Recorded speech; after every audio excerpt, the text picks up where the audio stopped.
তোদের বিশ্বাসের সঙ্গে আমার বিশ্বাস হয়তো মিলছে না, তাই বলে আমার জিজ্ঞেস করলে আমি আমার মনের কথাটুকু বলবো না? हाँ काकीमा, अब आप ही का समय এসেছে না। अब तो अपनी बोलबेन, पुरानी सब बातें अपनी भूले जाबेन, है ना? পুরনো কথা কি ভুলবো গো? কি আছে পুরনো কথা বলার, বলো দেখি। ও মা আমাদের জন্য অনেক করেছে, তাই বলে আমার মনে যে কথাগুলো হয়েছে তার সম্পর্কে যে কথাগুলো আমি ভেবেছিলাম, আমার জিজ্ঞেস করলে কেউ আমি বলবো না? আচ্ছা বলুন তো, আপনার কি কোনো সন্দেহ হচ্ছে যে আপনার বৌমা এই ধরনের কাজ করতে পারেন? না না, আমি সে কথা কি করে বলবো? আমি কারো মনের মধ্যে ঢুকেছিল?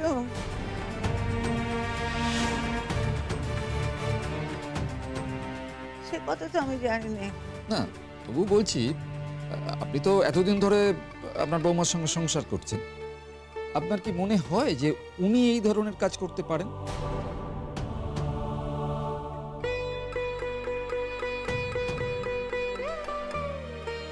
প্লিজ উত্তর দিন। চুপ করে থেকো না মা, তোমার মনে যা আছে সেটাই বলো। আয় বুড়ি, এমন কিছু বলবি না যাতে শিমুকে সবাই ধরে নিয়ে চলে যায়। শিমু কিন্তু অনেক কিছু করেছে আমাদের, এই জন্য বলে দিলাম। শিমু যদি কিছু হয়েছে তাহলে তোর মাথা আমি ফাটিয়ে দেবো, বলে দিলে আমি এক্ষুনি তোর মাথা ফাটিয়ে ছেড়ে দেবো আমি।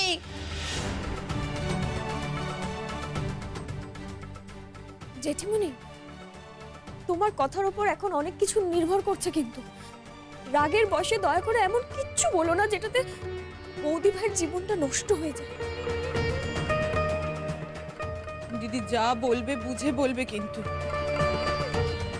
বললাম তো মা, তোমার মনে যা আছে তুমি বলো, চুপ করে থেকো না, বাকিটা যা হবে আমি বুঝে নেব। সত্যি কথা বলতে কি, আমি তো নিজের চোখে দেখিনি, কিন্তু এই বাড়িতে আর কে আছে যে পরাগ বিয়ে করলে তার স্বার্থে আঘাত লাগবে?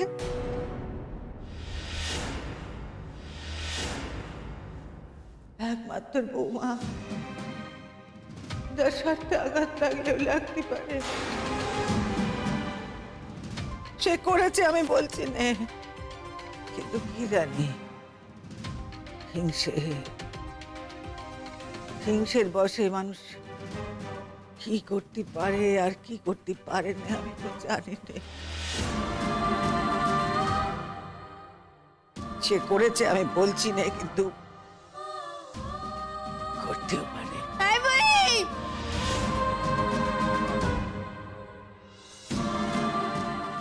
ঠিক আছে, আমরা এখন যাচ্ছি, সন্ধ্যের দিকে আবার আসবো, আর নিশ্চয়ই ততক্ষণে পরাগবাবু কেমন আছেন সেটা জেনে যাব। নমস্কার।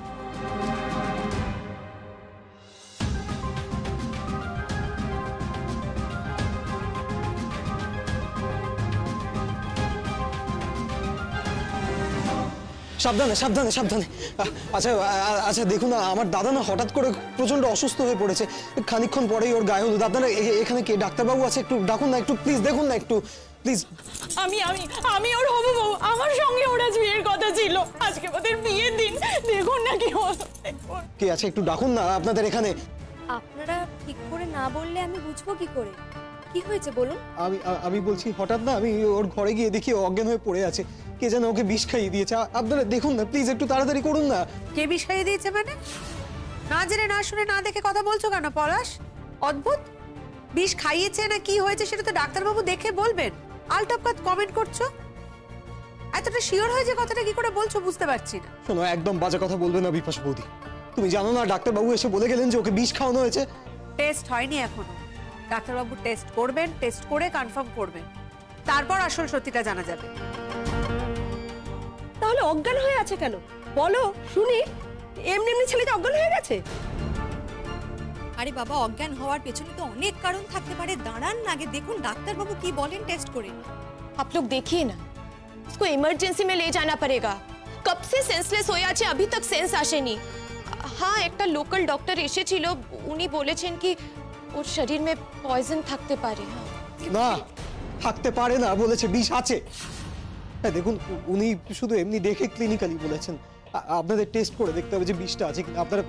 আপনারা প্লিজ একটু তাড়াতাড়ি করুন না। কে ডাক্তারবাবু আছে ডাকুন না প্লিজ। কিছুক্ষণ পরেই ওর গায়ে হলুদ ছিল, আজকে ওর বিয়ের দিন। আপনারা প্লিজ একটু দেখুন প্লিজ।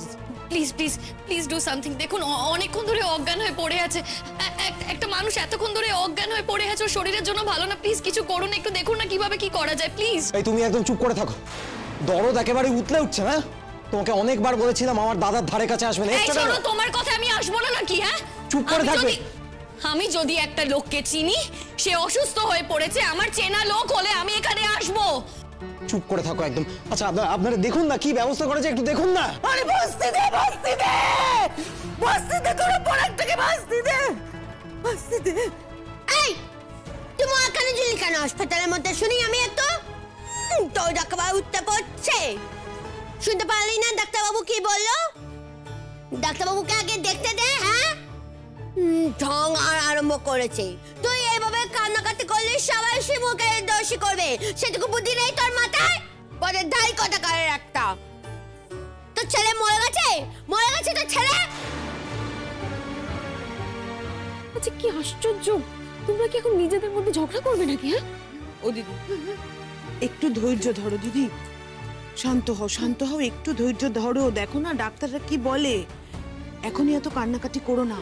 ওরা যা বলছে তা তো বৌমাকে ফাঁসানোর জন্য বলছে। বৌমা তো এই কাজ করেনি, আর যদি কোনো দুর্ঘটনা ঘটে থাকে তার জন্য তো বৌমা দায়ী নয়। তুমি একটু শান্ত হও দিদি, দেখো না ডাক্তারবাবুরা কি বলে।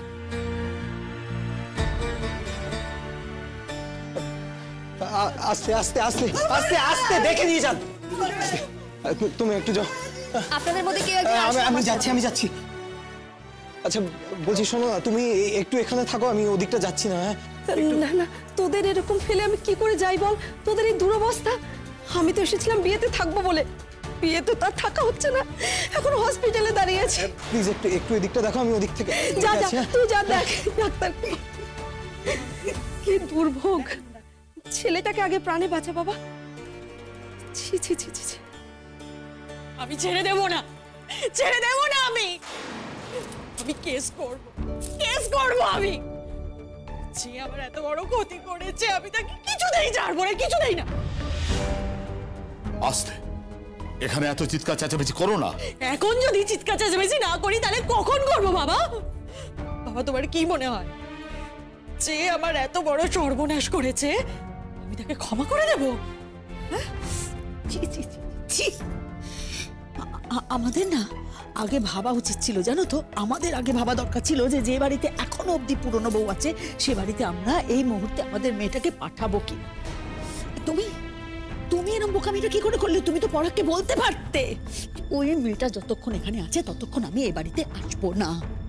ও কতটা সর্বনাশী মেয়ে বুঝতে পারছো, যে নিজের স্বামীকে মারতে। একদম বাজে কথা নয়, প্লিজ। না জেনে না শুনে একটা কথা বলে দিচ্ছেন। কে কার প্রাণ নিয়ে টানাটানি করেছে, প্রমাণ আছে কিছু আপনার কাছে? খবরদার, আপনি কিন্তু না জেনে বুঝে একদম বাজে কথা বলবেন। আর কতক্ষণ অপরাধীকে আড়াল করে রাখবে তোমরা? প্রতীক্ষাদি থানায় গেছে, কেস করেছে, আমিও থানায় যাব, কেস করব। আমিও দেখবো পুলিশ চুপ করে বসে থাকবে নাকি কোনো স্টেপ নেবে। পুলিশ যদি চোখ বন্ধ করে বসে থাকে না, তাহলে আমরা অন্য জায়গায় যাব। তবুও এই অপরাধের শাস্তি না পাইয়ে আমরা ছাড়বো না। কি চাইছো? হ্যাঁ কি চাইছো? আমি যাতে অ্যারেস্টেড হই, পুলিশ যাতে আমাকে ধরে নিয়ে যাক, সেটাই চাইছো তো? শোনো, তোমরা চাইলেই না আমাকে ধরে নিয়ে যাবে না, প্রমাণ করতে হবে যে আমি কিছু করেছি। পুলিশ তো আসবে, এনকোয়ারি করবে। শোনো, আমি একটা কথা বলি, এবার ভাবো, হ্যাঁ তোমার স্বামীর যে অবস্থা, ভাবো যে সে কি করে সুস্থ হবে। শুধু আমার উপর চিৎকার চেঁচামেচি করে কোনো লাভ নেই। খবরদার, আমি তোমার মুখ থেকে একটা কথাও শুনতে চাই না। কথা বলছি তখন রক্ষেছি কথা পারে। কি বললে তুমি আমাকে? যা বলেছে বেশ করছে, আবার বলবো তুই একটা রক্ষেছি। তুমি মুখটা বন্ধ করে রাখো না, এই জন্য তোমাকে আমি আনতে চাইনি। দেখেছো তো, জোর করে এসেছো, এখানে এসে ঝামেলা করছো। আমি ঝামেলা করছি? ও আমাকে কি বলছিস? তুই দেখতে পাচ্ছিস না? তোকে আস্তে আস্তে, ওরা যে যা করছে করুক, তুমি করো না। স্যার আপনি কিন্তু বলেছিলেন এফআইআর করতে। দেখুন, আপনি যদি এফআইআর না করেন আপনি যদি অফিসিয়ালি আমাদের অভিযোগ না জানান তাহলে তো আমরা খবর পেয়ে গেছি ঠিকই, কিন্তু আপনাদের তরফ থেকেও তো অফিসিয়ালি আমাদের অভিযোগ জানাতে হবে। আপনারা যদি কেউ নিষ্পত্তি না চান তাহলে আমরাই বা কতক্ষণ। আপনারা ভার্বালি জানিয়েছেন, কিন্তু অফিসিয়ালি তো জানাতে হবে। সেই জন্যই তো এফআইআরটা করছি স্যার, আপনি বুঝতে পারছেন তো কত কি ঘটে গেছে এর মধ্যে। একজন মায়ের কোল থেকে তার ছেলেকে আলাদা করে দেওয়ার চেষ্টা করা হয়েছে, একজন ভাইয়ের থেকে তার ভাইকে দূরে সরিয়ে নেওয়ার চেষ্টা করা হয়েছে। আপনার সন্দেহ কি নিয়ে, কেন, সবটাই এফআইআর এর ডিটেইলস লিখুন। লিখুন, বসুন।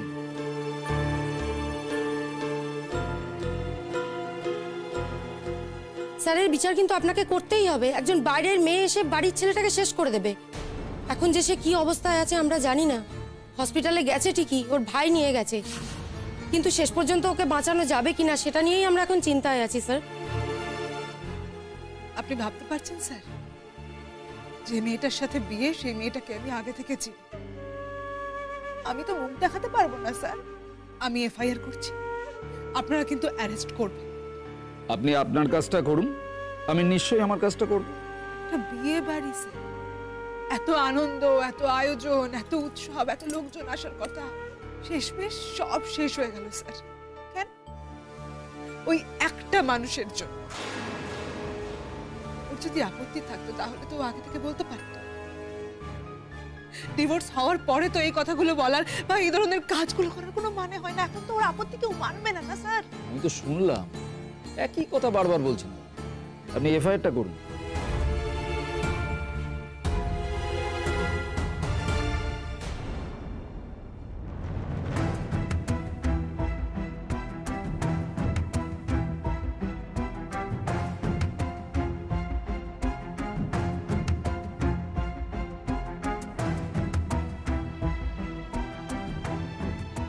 শরীরে বিষক্রিয়া হয়েছে, মনে হচ্ছে পয়জন আছে। পয়জন আছে না? আছে তো, পয়জন আছে তাহলে। আপনার দাদা তো, ওনার শরীরে এরকম সিভিয়ার পয়জন রয়েছে শুনে আপনি এরকম এক্সাইটেড হয়ে আনন্দিত হয়ে যাচ্ছেন, কি ব্যাপার কি বলুন তো? না ডাক্তারবাবু, আনন্দ না, আসলে খুব দুঃখ হচ্ছে জানেন। আমার দাদার আজকে বিয়ে, তো দাদার ডিভোর্সি বউ, তাদেরকে এরকম ভাবে বিষ খাইয়ে। দেখুন, সেটা ওনাকে কে কি করেছে আমাদের তো দেখার দায়িত্ব নয়। আমাদের দায়িত্ব ওনাকে ট্রিটমেন্ট করা, আমরা সেটাই করছি। ওনাকে ইমিডিয়েটলি ওয়াশ করতে হবে। আপনি একটা কাজ করুন, আপনি একটু বাইরে ওয়েট করুন, আমরা দেখছি যে কিভাবে কি করতে পারি। আমরা চেষ্টা করব যতটা সম্ভব ওনাকে সুস্থ করে তোলা যায়। আর ওনার সঙ্গে কে কি করেছে সেটা তো পুলিশের দেখার দায়িত্ব, ওনাদের উপরেই ছেড়ে দিন। না ডাক্তারবাবু, সেটাই বলছি। দেখুন, কেউ কি আর ইচ্ছে করে বিষ খায় বলুন? আসলে আজকেই তো আমার দাদার বিয়ে, কিছুক্ষণ পরে, সেই সময় ওর প্রতি। ঠিক আছে, আপনি বাইরে ওয়েট করুন, আমরা দেখছি।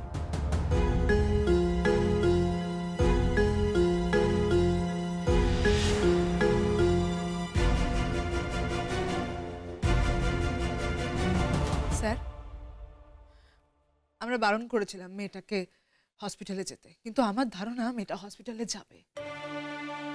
মেয়েটা হসপিটালে যাক বা বাড়িতেই যাক, আপনি কিন্তু পেশেন্টের খোঁজ নিয়ে নেবেন।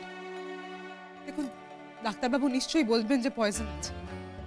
আরে 2 মিনিট পর যে ছেলেটার বিয়ে, সে তো আর নিজে বিষ খেয়ে নিতে যাবে না। নিশ্চয়ই ওকে বিষ কেউ খাইয়ে দিয়েছে। আপনি তো বুঝতে পারছেন স্যার, প্লিজ ওকে অ্যারেস্ট করে নিন। দেখুন, আপনি যদি অ্যারেস্ট করেন তাহলে আমরা একটা শান্তি তো পাবো, ভাববো যে একটা বিচার আছে। দেখুন, মানুষটাকে ফিরে পাবো কিনা আর জানি না, কিন্তু আচ্ছা, আপনি কি করে জানলেন ওর ভেতরে বিষের পরিমাণ কতটা আছে, আর মানুষটাকে ফিরে পাবেন কি পাবেন না? আরে স্যার, আমরা সাধারণ মানুষ। একজন মানুষের শরীরে পয়জন পাওয়া গেছে, এটাই সব থেকে বড় কথা আমাদের কাছে। অজ্ঞান হয়ে গেছে, মুখ দিয়ে গ্যাজলা উঠছে, তো আমরা কি ভাববো সাধারণ মানুষ হয়ে স্যার? আমরা তো ভাববোই না। কোথাও একটা তো মনে হবে যে মানুষটাকে হয়তো আর ফিরে পাবো না। বাঁচলে তো ভালোই স্যার, কিন্তু একটা ড্যামেজ তো হয়ে গেল। এই ড্যামেজটার দাম কে দেবে বলুন আপনি? স্যার, আমরা আপনাদের তৎপর দেখতে চাই। ওনারাও হয়তো আসবে, ওনাদের কথা বলবে, কিন্তু আপনি তো দেখেছেন ছেলেটার কি অবস্থা ছিল। আমরা আত্মীয় স্বজনরা মানছি ওরা কিছুদিনের মধ্যে বিয়ে করছে, কিন্তু ওদের বিয়েটা যদি না টেকে, যদি ডিভোর্স হয়ে যায়, তাহলে আরেকটা বিয়ে করাটা তো কোনো বাধা নেই, আইনত কোনো তো বাধা নেই। আর এইরকমই যে প্রথম এখানে ঘটছে তা তো নয় স্যার, এরকম তো হামেশাই ঘটতেই থাকে। আপনারা যদি তৎপর হয়ে তাড়াতাড়ি অপরাধীকে শাস্তি দেন, তাহলে লোকেদের মনে ধারণা হবে অন্যায় করলে তারা শাস্তি পাবে। আপনার হয়েছে? আপনি ঠিকঠাকভাবে লিখে সই করেছেন তো? হ্যাঁ sir done sir, please check করে নিন। বলছি আমরা বোধহয় এখন হসপিটালে যাব, আপনারা যদি কাউকে পাঠান তাহলে খুব। আমি দেখছি কি করা যায়। আমরা নিশ্চয়ই হাসপাতালে যাব, আর আমরা এই ভদ্রমহিলাকেও বলেছি যাতে স্টেশন লিফট না করে। দেখুন একটা কথা, একটা মহিলাকে অ্যারেস্ট করে আমরা তো জেলে রেখে দিতে পারবো না, তাকে তো কোর্টে প্রডিউস করতেই হবে, তাও সময়ের মধ্যেই করতে হবে। আর সানডাউন হয়ে গেলে তো কাউকে অ্যারেস্ট করা যায় না, তাই আমাদের যা করতে হবে তাড়াতাড়ি করতে হবে। তবে তার আগে জানতে হবে আদৌ পয়জন পাওয়া গেছে কি। এটা আমাদের একমাত্র বলতে পারে হসপিটাল, সেই জন্য আমরা হসপিটালে যাব। আপনারা চিন্তা করবেন, আপনারা যখন স্পেসিফিক অভিযোগ করেছেন তখন নিশ্চয়ই একটা বিচার পাবেন। আচ্ছা আসুন। অনেক আশা নিয়ে যাচ্ছি স্যার, বিয়ে বাড়িতে যাওয়ার বদলে আমরা এখন হসপিটালে যাব পেশেন্টের খবর জানতে, যে যার বিয়ে সে আদৌ বেঁচে থাকবে কি। স্যার আপনি ওই মেয়েটার কথা একবার ভাবুন, আমি তো একা করছি না, এফআইআর ওই মেয়েটাও করবে। সদ্য খবর পেয়েছে তো, ওরাও বুঝতে পারছে না যে ওরা কি করবে। বিয়ের কোণে আপনি স্যার দেখবেন স্যার, হ্যাঁ দেখবেন। আমি তো শুনলাম, এক কথা বারবার বলে সময় নষ্ট করবেন। আপনি একটা কাজ করুন, আপনি ওই এফআইআর এর রিসিপ্টটা নিয়ে আসুন, আমি হসপিটালে যাচ্ছি।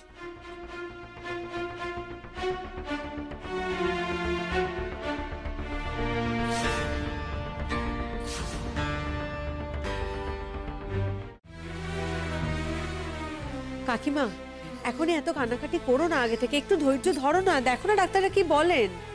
কি বলছো কি তুমি? পরেরটা এইভাবে আমার চোখের সামনে অজ্ঞান হয়ে পড়ে আছে সেই কখন থেকে। তার মা হয়ে আমি কাঁদবো না তো কে কাঁদবে গো? ও মা, ছেলে ছেলে ছেলে তো খারাপ হোক যাই হোক, তবু তো সে ছেলে। জন্ম দিয়েছিলাম গো, জন্ম দিয়েছিলাম যে চোখের সামনে বড় করেছি নিজের হাতে। আমি কাঁদবো না। কাকিমা কাঁদলেই কিন্তু ভালো হয়ে যাবে না, তার জন্য তো হসপিটালে নিয়ে আসা হয়েছে, এখানে চিকিৎসা হবে তবে তো ভালো হবে। আমি সব বুঝলাম, সব বুঝলাম, কিন্তু তারই বা এমন হলো কেন? শুধু তারই কেন হলো? কত ছেলের তো বিয়ে হয়, বিয়ে ঠিক হয়, একবার কোনো তোমার বিয়ে তো কত ছেলের হয়, তাদের কারোতে এমন হয় না। আমার পড়াগিরি কেন এমন হলো বলো তো তোমরা? ওর কেন এমন দুর্যোগ? ওর কপালে কেন এমন দুর্যোগ? কেন হলো আপনি এখনো বুঝতে পারছেন না? আপনি এখনো চোখ বন্ধ করে থাকবেন? আমার বিয়েটা যদি ভেঙে যায়, আমার বাবার এত টাকার আয়োজন। এসব কথা থাক না। কেন কেন থাকবে এসব কথা? কেন থাকবে আমাকে তুমি বোঝাও। এসব কি থাকার কথা? আমার স্বামীকে একজন খুন করে দেবে আর আমি চুপ করে বসে থাকবো?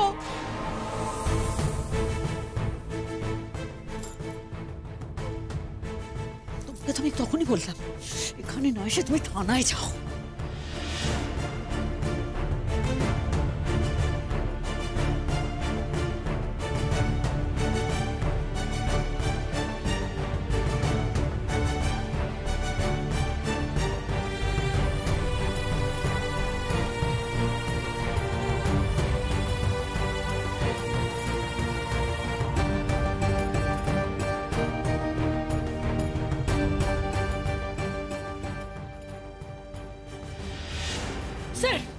স্যার দেখুন না কি অবস্থা, দেখুন আপনি। এখানে কি পরাগ ব্যানার্জি ভর্তি রয়েছেন? হ্যাঁ স্যার। আমরা একটু এনকোয়ারিতে এসেছি। স্যার দেখুন স্যার, আমার সঙ্গে আজ ওর বিয়ে হওয়ার কথা ছিল, আমাদের বাড়িতে সমস্ত আয়োজনও রেডি। এই অবস্থায় আজকে আমাকে এখন আমার গায়ে হলুদ হওয়ার কথা, ছেলের বাড়ি থেকে তত্ত্ব আসার কথা, গায়ে হলুদটাও হয়নি স্যার। তার আগেই আমার স্বামীকে হাসপাতালে ভর্তি হতে হলো। আচ্ছা স্যার বলুন, আমি তো বিয়ের কোণে, আমার তো এখন বাড়িতে থাকার কথা, কিন্তু দেখুন দেখুন আমাকেও হাসপাতালে ছুটে আসতে হলো। স্যার স্যার আমার বাবাও তো বড় লোক নয়, আমরা গরিব মানুষ। আমার বাবা এই বিয়ের আয়োজনটা অনেক কষ্ট করে করেছিল, অনেক কষ্ট করে। এখন যদি এই বিয়েটা ভেঙে যায়, আমাদের মতো গরিব মানুষের পক্ষেই দুবার করে একই রকম আয়োজন করা সম্ভব? আপনি বলুন তো, সম্ভব? স্যার প্লিজ প্লিজ এই অপরাধের বিচার আপনি করুন স্যার, এই অপরাধের বিচার আপনি করুন। এই কাজটা না সম্পূর্ণ ইচ্ছে করে করা হয়েছে, ইচ্ছে করে। যেই কাজটা করেছে সেই অপরাধী সামনেই দাঁড়িয়ে আছে। खबरदार प्रिया, तुम ऐसे ही किसी को अपराधी नहीं कह सकते। हाँ, तुम थी वहां पे, फिर इतनी बड़ी बड़ी बात করছো কি করে? हाँ बताओ बताओ। আপনারা শান্ত হন, দাঁড়ান, পেশেন্ট সম্পর্কে খবর নিতে দিন আমাদের। স্যার খবর নিয়ে আর কি করবেন, ওনারা আমার দাদাকে ভেতরে নিয়ে গেছে, ওর শরীরে পয়জন পাওয়া গেছে, এই পয়জনটা ওয়াশ আউট করার জন্যই ভেতরে নিয়ে গেছে। আমাদের আর কোনো ভরসা নেই স্যার, আমার মনে হয় না আমার দাদাকে আর আমরা বাঁচাতে পারবো। চুপ কর, এমন কথা কেন কইছিস রে, কেন কইছিস? হ্যাঁ, বাঁচবে না পরাগ, বাঁচবে না পরাগ, বেশ বাঁচবে পরাগ। বলিস না বাবা, আমি তোর কাছে হাত জোর করি বাবা, আমি তোর কাছে প্রার্থনা করি, তুই এমন বলিস না। কিচ্ছু হবে না পরাগের, কিচ্ছু হবে না, কিচ্ছু হবে না, কিচ্ছু ছোট কিচ্ছু। ছেলে সে যাই হোক বেঁচে মরতে থাকুক, যা করে করুক, যেভাবেই থাকুক বেঁচে মরতে থাকুক।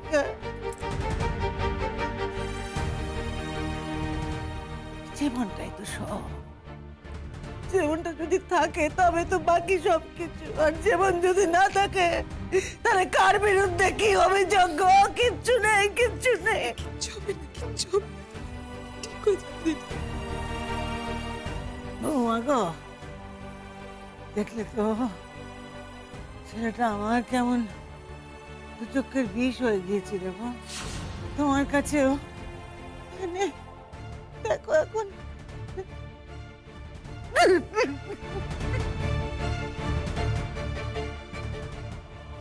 মা, তোমার কি মনে হয় এই সব কিছুর জন্য আমি দায়ী? তোমার মনে হচ্ছে তো যে ও আমার দু চোখের বিষ হয়েছিল বলে ওর এই অবস্থা হয়েছে? ও তো শুধু আমার একার দু চোখের বিষ ছিল না মা, ও তো তোমারও দু চোখের বিষ ছিল। কি করে বলো? তুমি যে অভিযোগ করতে পারো ওর নামে, আমি বলতাম তো। কত অভিযোগ ছিল তোমার। তার মানে কাকিমা আপনি বলতে চাইছেন শিমুল অভিযোগ করেছে বলে পরাগের এই অবস্থা? ওরই চোখে শুধু বিষ ছিল, কেন আপনি কিছু সাফার করেননি? আপনার সঙ্গে কিছু হয়নি?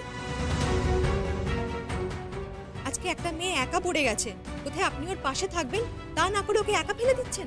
কে বলেছে ও একা? না তো, একদমই নয়, ও একদম একা নয়, আমরা সবাই রয়েছি তোর পাশে। একা নোস তুই, একেবারে একা নোস।